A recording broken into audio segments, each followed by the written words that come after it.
오늘은 사사기 16장의 말씀, 삼손에 대한 마지막 모습을 전하고 있는 말씀을 전합니다. 여러분, 근데 이 삼손의 이 말씀은 13장, 14장, 15장, 16장 사사 중에 가장 긴 장을 이렇게 점유하고 있는 것이 삼손의 이야기입니다. 13장 1절이 이렇게 시작합니다. 이스라엘 자손이 다시 여호와의 목전에 악을 행하였으므로 여호와께서 그들을 40년 동안 블레셋 사람 손에 넘겨주시니라. 여기서 제일 중요한 표현이요, 다시라는 표현이 다시. 바로 이 앞에 기드온과 여러분 300용사를 통해서 이스라엘 백성들을 7년 동안 미디안의 압제 가운데 구원하죠. 기드온 때에도 성경을 읽어보면 이스라엘 백성들이 너무나 이 기드온이 미디안 백성들이 이스라엘 백성들을 괴롭힐 때 살기가 너무 어려워서 산속에 피신당해서 동굴에서 웅덩이에서 숨어서 농사짓고 살다가 미디안 백성들이 쳐들어오면 완전히 모든 농작물과 삶의 터전을 초토화시켜서 살기가 너무 어려웠던 거예요. 여러분, 근데 그게 7년이었어요. 근데 이스라엘 백성들이 기드온을 통해서 그 미디안으로부터 구원받았는데 다시 또 여호와의 목전에서 악을 행해서 이제는 무려 40년 동안 블레셋의 압제에 살아요. 7년이 아니라 40년. 여러분, 이 사사기는 끊임없이 뭘 이야기하고 있냐면 죄의 악순환, 죄의 반복을 이야기하고 있어요. 여러분, 그게 누구냐면 우리라고 하는 것을 분명히 말씀하고 있어요. 우리도 끊임없이 죄가 반복된다는 거예요. 왜 반복되느냐라고 하는 거예요. 여러분, 우리가 하고 싶지 않은데, 나도 정말 이 죄는 짓고 싶지 않은데, 이것이 분명히 하나님이 원치 않은 것임을 알매도 불구하고 반복하는 이유가 있어요. 끊어내지 못하는 이유가 있어요. 그게 뭐냐면, 여러분, 죄의 열매 현상에 집중하기 때문에 그래요. 그게 중요한 것이 아니고, 이 죄가 일어나고 있는, 이 죄 때문에 일어나고 있는 그러한 고난이라든지 환경들이 어디에서 왔느냐? 하나님과의 관계가 깨짐으로부터 왔다라고 하는 그 뿌리를 여러분 고쳐야 되는 거예요. 근데 그 뿌리에 대한 관심은 없고, 하나님께 늘 가까이 가고 거룩하시고 선하신 아버지 하나님께 늘 가까이 가고 그분과 동행하는 것에는 관심이 없고, 지금 일어나고 있는 그 이 현상에 집중하고 이걸 어떻게 해결하려고만 늘 애쓰면 다음에 또 반복적인 죄의 습관이 우리들에게 있는 것이죠. 그 모습이 우리라는 거예요. 끊임없이 악순환이 반복되고 있어요. 여러분, 40년이라고 하는 이 어마어마한 시간을 이제 끝내기 위해서 하나님께서 이스라엘을 구원하기 위해서 삼손이라고 하는 사사를 보내시죠. 여러분, 근데 삼손의 이 사사가 출생했었을 때의 이야기가 성경 13장과 14장에 나옵니다. 하나님의 사자가 경건한 마누아라고 하는 가정에 임하셔서 내가 너의 집에 아들을, 원래 불임의 가정인데 아들을 주리니 이 아들을 하나님께 평생 바치는 나실인으로 그렇게 살게 하라는 거예요. 그래서 나실인의 규례가 있죠. 부정한 것을 몸에 대거나 먹지 않고, 그리고 술, 포도주와 독주를 마시지 말고, 그리고 머리에 삭도를 대지 말라는 거예요. 이것이 나실인이라고 하는 것이죠. 이 삼손은 작은 태양이라고 하는 뜻이에요. 근데 중요한 것은 여러분, 하나님의 사자가 마노아에게 와서 이야기해요. 너에게 아들을 주겠다. 이를 나실인으로 드리라는 것이죠. 여러분, 이런 것을 뭐라고 그래요? 수태고지라고 그러죠. 성경에 유명한 인물이 있는데요, 수태고지를 하는 인물들은 몇 명 안 돼요. 수태고지를 하는 이유는 뭐냐면 이 보내진 사람을 통해서 역사의 획을 긋겠다라고 하는 의미예요. 역사의 획을. 예수 그리스도께서도 이 땅에 오실 때 마리아가 수태고지를 받죠. 그분을 통해서 온 인류가 죄사함을 받죠. BC와 AD가 나눠지는 역사의 획을 그어지죠. 세례 요한도 수태고지. 여러분, 한나 역시 수태고지를 받죠. 사무엘을 통해서 다윗 왕조의 길을 예비하는 것이죠. 삼손도 마찬가지예요. 그 지긋지긋한 40년의 압제가 있는 이스라엘 백성 가운데서 삼손을 통해서 구원하시겠다라고 하는 그러한 뜻이 한 획을 긋고자 하는, 이스라엘 역사에 한 획을 긋고자 하는 의미로 수태고지를 하는 거예요. 여러분, 그때 삼손은 한평생 하나님께 바쳐지는 나실인으로 드려져요. 나실인은 세상의 부정한 모든 즐거움을 뒤로하고 오직 하나님께만 집중하겠다는 거예요. 그리고 하나님의 뜻에 따라서 살겠다는 거예요. 여러분, 하나님은 그 거룩한 목적을 성취하기 위해서 삼손에게 준 것이 있어요. 그것이 뭐냐면 다른 사람도 흉내 낼 수 없는 육체의 힘을 줬어요. 그것은 우리들에게 달란트라고 이야기할 수도 있고요, 재능이라고 이야기할 수도 있고요, 거창하게 이야기하면 은사라고도 이야기할 수 있어요. 삼손에게 이스라엘 백성들을 블레셋에서 40년 동안 압제당한 거기에서 구원하기 위해서 그에게 힘을 줬어요. 사사기 14장과 15장에 보면 삼손이 딥나의 포도원에서 맨손으로 젊은 사자를 마치 양 잡듯이 그렇게 잡아요. 엄청난 힘이죠. 여우 300마리를 붙잡아 갖고 블레셋 곡식밭을 불태워버려요. 그리고 레이에서는 나귀 턱뼈 하나로 1,000명을 쓰러뜨리는 어마어마한 힘을 발휘하죠. 적수가 없는 영웅 중의 영웅의 그 힘을 통해서 하나님이 이스라엘 백성들을 구원하기 위해서 그에게 주셨던 힘을 통해서. 그런데 이 화려한 영험당 이면에 이미 14장과 15장에 보면 그 이야기와 더불어서 타락의 전조가 흐르고 있어요. 나시린으로서 만지지 말아야 될 시체를 만지고 시체에 있었던 꿀을 먹기도 하고 나시린의 정결함을 가볍게 여기고 특별히 이방 여인과의 혼인을 고집하여서 신앙 공동체, 유다 신앙 공동체에 우려를 쌓게 되죠. 가장 심각한 것은 딥나의 여인, 가사의 기생, 마지막에는 소래 꼴짝이 있는 드릴라에 이르기까지 여러분 정욕에 물들어요. 하나님이 주신 힘을 하나님의 구원의 목적보다는 자기의 정욕을 만족시키는데 사용했다는 거예요. 이걸 여러분 과하게 표현하면요, 하나님이 주신 은사를 잘못 사용하면 병광세도 될 수 있다, 이런 뜻이에요. 참혹하죠. 하나님께서 당신의 뜻을 이루고자 주신 고귀한 힘과 은사를 삼손은 자신의 욕정을 채우는데 남용했어요. 나시린인데 나시린의 삶을 살지 않았어요. 나시린은 오직 하나님의 영이 거하는 거룩한 성전으로서의 삶을 살아야 되는데 자신의 성전인 몸을 욕망이 춤추는 타락한 놀이터로 만들었어요. 여러분, 이 시대의 나시린은 이 어려운 시대 때 신앙생활하고 있는 여러분 그리스도인이에요. 근데 그리스도인의 이름은 가졌으나 그리스도인으로 살지 않는 모습이 삼손의 모습인 거예요. 그 마지막이 어때요? 여러분, 바로 적군에게 재주 부리는 것으로 전락하는 하나님의 사사가 그렇게 되죠. 왜 이렇게 되었을까라고 하는 게 제일 중요해요. 왜 이렇게 되었을까? 그 해답은 제가 묵상해 보건대 14장 3절에 있어요. 여러분, 그 14장 3절 후반부에 이렇게 나오죠. 삼손이 그의 아버지에게 이르되 내가 그 여자를 좋아하니 나를 위하여 그 여자를 내게 데려오소서. 딥나에서 이방 여인, 그 이방 여인을 보고서 욕정이 생겨서 아버지에게 내가 그 여자를 좋아하니 나를 위하여 그 여자를 데려오소서 그래요. 여기서 좋아하다라고 하는 히브리어의 표현이 내 눈에 옳다라고 하는 것이에요. 여러분, 그런데 성경 집에 가서 한번 댁에 가서 읽어보세요. 14장, 15장, 16장에, 특별히 15장, 16장에 제일 많이 나오는, 한 7, 8번 많이 나오는 단어가 하나 있는데 그게 뭐냐면 결박이라는 단어예요. 결박. 삼손이 결박당해서 블레셋 사람 손에 넘겨주었다라고 하는 결박이에요. 그가 왜 결박당했냐면 자기가 좋아하는 것 때문에 결박당했어요. 자기가 좋아하는 게 뭐예요? 육체의 정욕을 만족시키는 것. 내가 좋아하는 바로 그것이 나를 묶어버리는 무서운 결박이 될 수 있다는 거예요. 이게 오늘 삼손의 말씀 가운데 첫 번째 주는 가장 중요한 교훈이에요. 여러분이 좋아하는 그 어떤 것이 통제가 되지 않는 순간에 여러분에게 가장 무서운 결박이, 사로잡힘이 될 수 있다는 거예요. 삼손이 블레셋 여인을 아내로 삼고 기생을 찾았고 드릴라의 치명적인 유혹에 빠지는 모든 과정을 사회에서는 이것을 중독으로도 표현할 수 있겠죠. 여러분, 스트레스를 풀기 위해서 술을 한잔 하는 것을 좋아하고 게임 짜릿함을 좋아하고 타인에게 인정받는 것을 좋아하고, 여러분, 이 좋아하는 거예요. 처음엔 좋아했어요.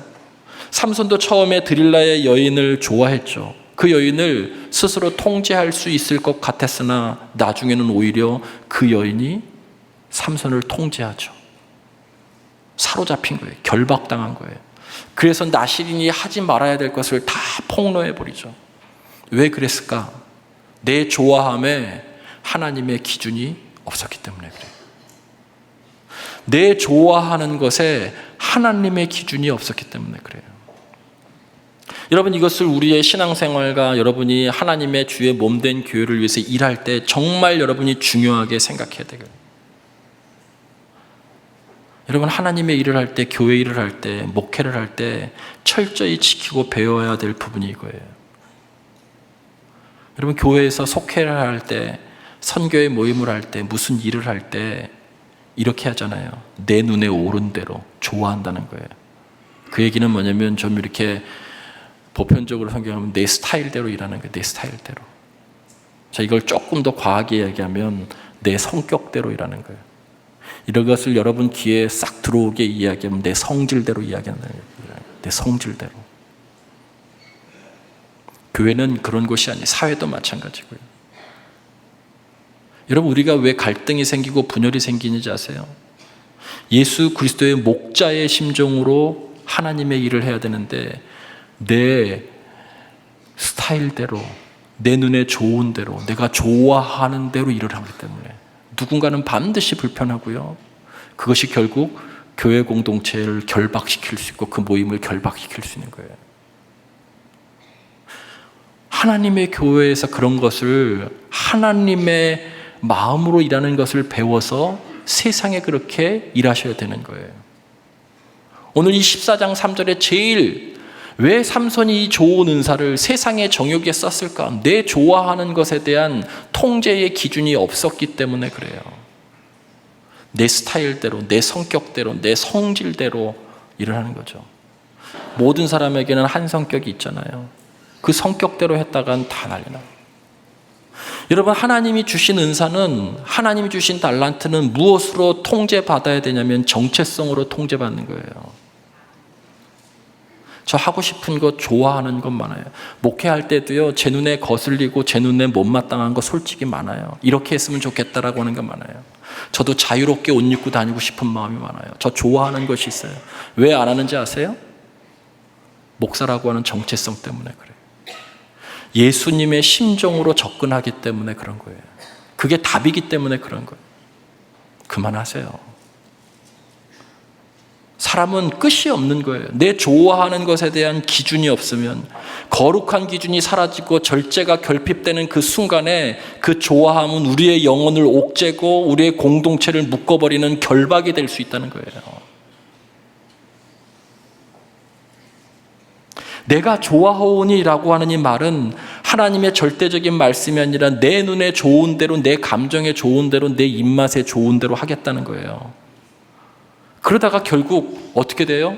결박당해서 15장과 16장을 읽으면서 제일 많이 나오는 단어가 결박. 그래서 적의 손에 넘겨줬다는 거예요. 넘겨줬다. 사단의 놀이개가 되는 거예요.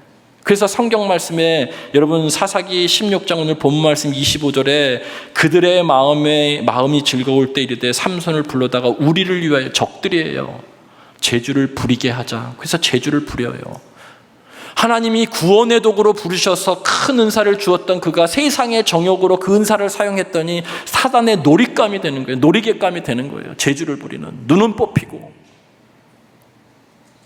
그 모습이 우리가 절제하지 못하고 내 좋은 대로 했었을 때 나타나는 비참한 현상일 수 있다는 거예요. 여러분의 그 좋아함이 교회 공동체를 어렵게 만들 수도 있어요. 내 좋아하는 방식대로, 내 성격대로 무엇을 하는 것이 교회를, 하나님의 주의 몸된 교회를, 하나님께 세우시는 가정을 혼란하게 만들 수 있어요. 여러분, 세계를 제패했던 대제국 로마가 무너진 것은 야만족의 침략 때문에 무너진 게 아니에요. 그 제국을 묶어버렸었던 풍요와 쾌락이라고 하는 그 결박이 때문에 그래요. 원형 경기장에서 사람들이 사자밥이 돼서 피 흘리는 것을 보면서 즐겨 했었던 그 짜릿한 이상한 쾌락감. 진수성찬을 차려놓고 입에 손가락을 넣어서 토할 정도로 먹고 또 먹었었던 그 음식, 식욕에 대한 탐닉과 성적인 탐닉. 도덕적인 기준과 절제는 사라진 채 쾌락만을 끊임없이 누렸던, 광적으로 좋아했던 로마 사람들은 결국 내부의 적으로부터 여러분 그 결박에 사로잡혀서 로마가 망한 거예요.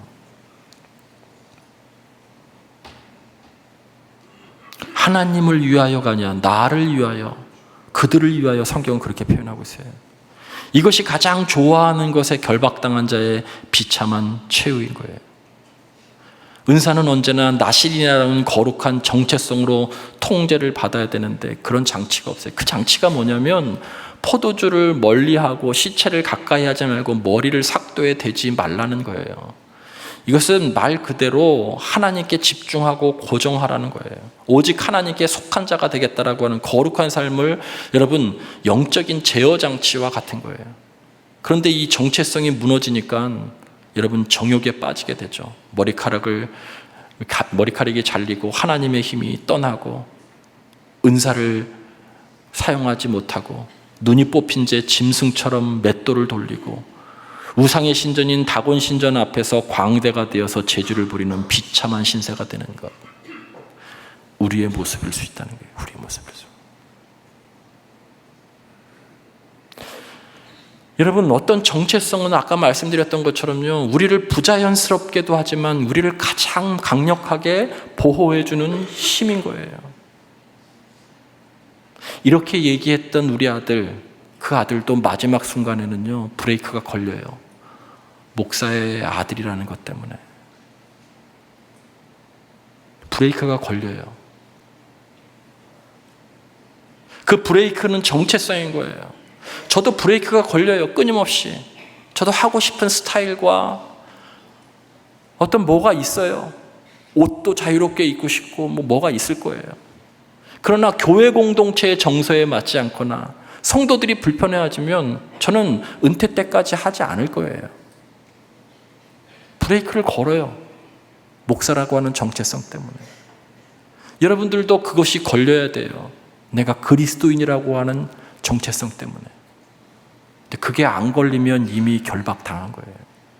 사로잡힌 거예요. 그 좋아하는 것은 끊임없이 좋아하면 결국 그 좋아한 것이 여러분의 영혼을 파괴시킬 수 있다는 것을 기억하셔야 돼요. 이것이 삼손의 이야기의 핵심이에요. 여러분, 나는 그리스도인이다, 나는 그리스도인이다 외치는 것으로만 가능하냐? 여러분, 그렇지 않아요. 내가 그리스도인인 것이 명확하려면 그리스도인답게 사는 거예요. 나실인으로 부름받았는데 나실인의 삶을 살지 못했기 때문에 삼손이 무너진 거예요. 그리스도인으로 부름받았으면 그리스도인답게 살 때에 여러분 세상의 유혹을 이길 수 있는 거예요. 외치는 것은 동기일 뿐인 거예요. 그것도 중요하죠. 근데 그것보다 훨씬 더 내 몸에 각인시키는 것은 무엇이냐면 여러분 그리스도인답게 살아낼 때에 살아냈었을 때 영적인 충족감이 있을 때 세상의 유혹보다 훨씬 더 큰 기쁨이 있을 때 저것을 버릴 수 있는 거예요. 그래서 예수님의 심정으로 사역을 해봐야 돼요. 불편해도 나 저 사람 싫어가지고 교회 일 못하겠어. 천국은 갈 수 있지만 하나님 나라를 이루기는 어려워요. 예수의 심정으로.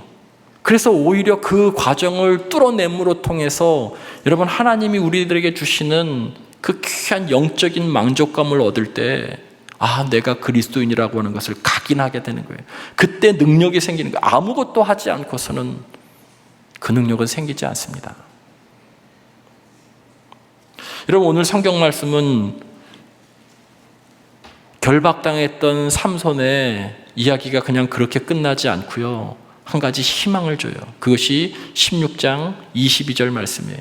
그의 머리털이 밀린 후에 다시 자라기 시작하니라 이렇게 나오죠.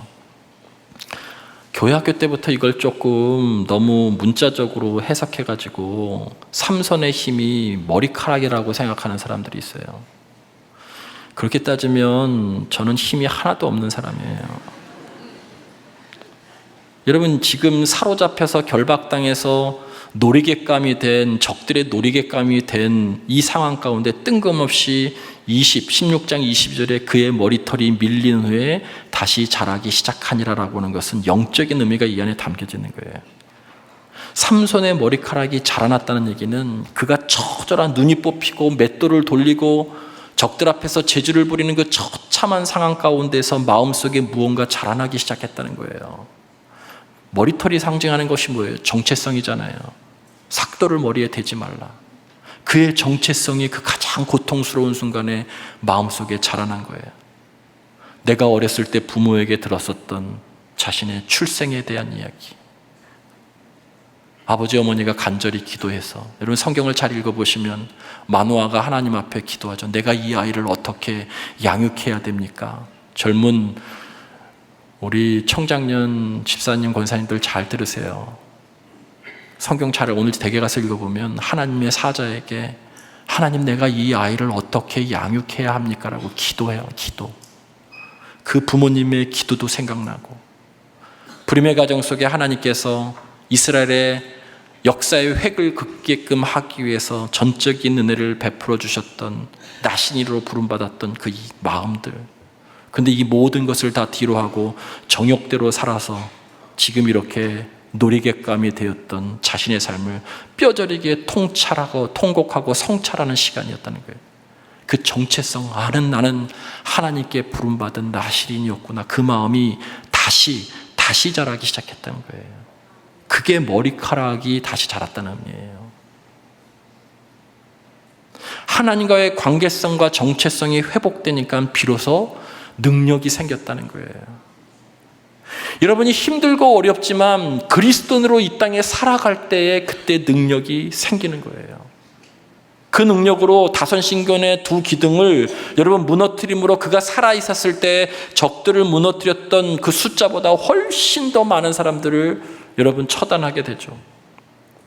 그런데 중요한 것은 마지막 삼손의 기도예요. 주 여호와여 구하옵나니 나를 생각하옵소서. 하나님이여 구하옵나니 이번만 나를 강하게 하사. 이렇게 기도하죠. 옛날에는 어떻게 했어요? 내가 하겠다. 내가 힘 있으니까 내가 하겠다. 내 좋은 대로 하겠다. 내 스타일대로 하겠다. 내 성격대로 하겠다. 라고 했었던 그가 자신의 정체성을 무너지고 난 다음에 다시 확인하고, 하나님이 이제 나를 생각해 주시고 기억해 주십시오.